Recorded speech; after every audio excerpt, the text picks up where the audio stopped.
Assalamu alaikum. Hello everyone. Welcome back to my another video. In this video, how to crop image in Photoshop without cropping background. Okay.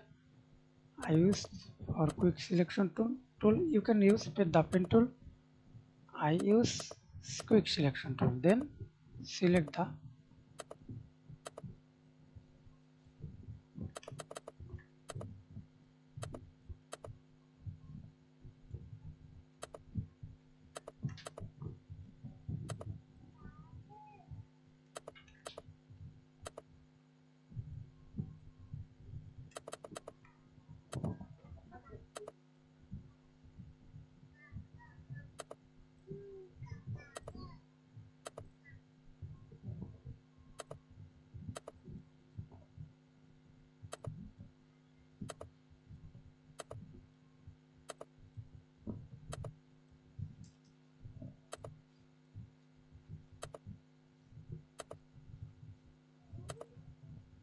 layer mask.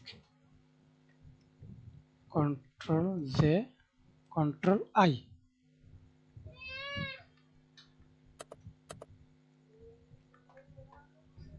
Okay.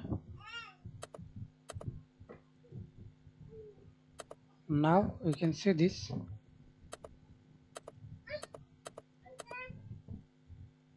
Cut out the image. Thanks for watching video. Please subscribe to my channel, like, comment, share.